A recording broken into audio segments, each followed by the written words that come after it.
À 30 mètres du sol, on chasse à découvert. Et les proies sont plus grosses.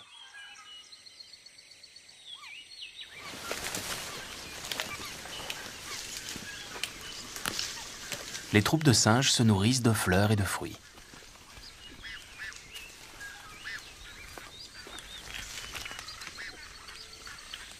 Comme ils vivent en équilibre dans les arbres, ces singes ont les yeux situés à l'avant de la tête. Ils peuvent ainsi mieux évaluer les distances d'une branche à l'autre. L'inconvénient, c'est qu'ils voient mal sur les côtés.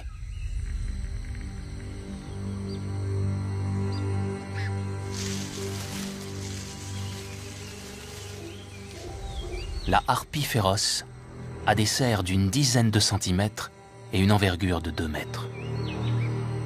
Ses attaques aériennes sont redoutables.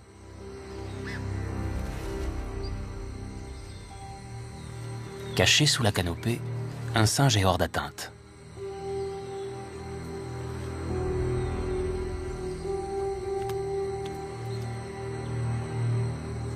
Mais dès qu'il est à découvert, il est vulnérable.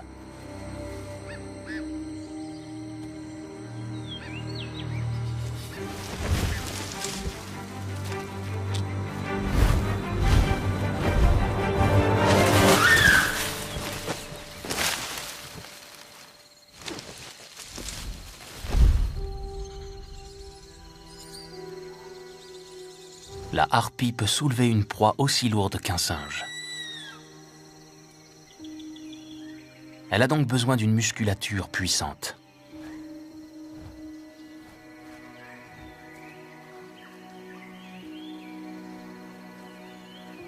L'éducation des petits est très exigeante.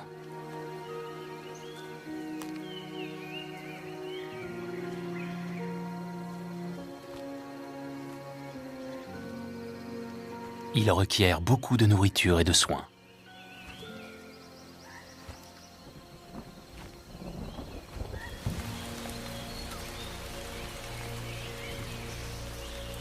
Les parents les ravitaillent pendant 2 ans.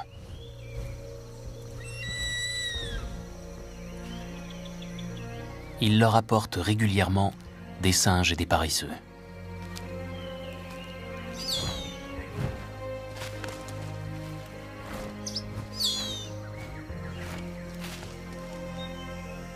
À 1 an, les jeunes harpies sont loin d'avoir terminé leur croissance.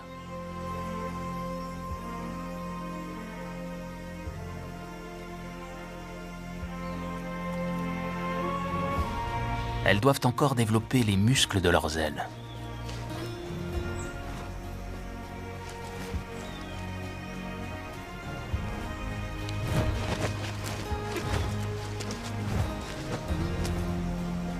Il leur faut aussi apprendre l'art des embuscades aériennes.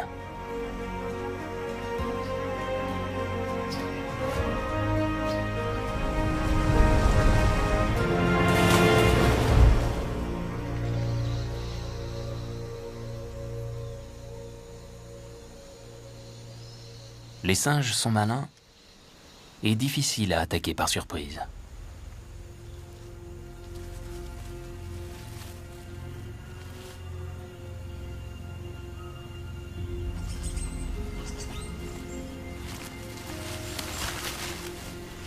La petite harpie s'exerce sur une cible en apparence facile.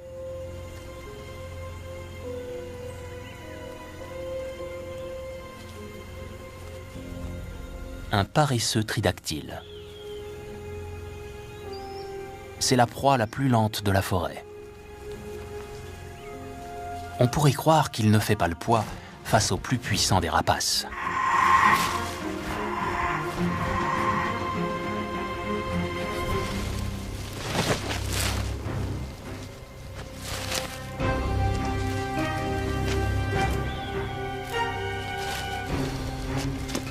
Pourtant, même un paresseux peut riposter.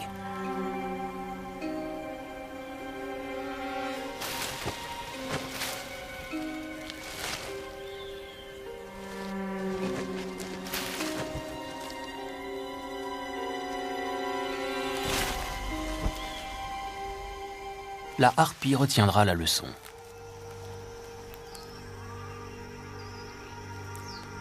le succès n'est jamais garanti. Ce petit a encore du chemin à faire.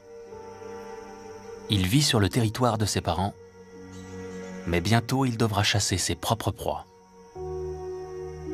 S'il ne parvenait pas à se débrouiller seul, ses parents le tueraient pour faire de la place à la prochaine portée, plus apte à l'indépendance.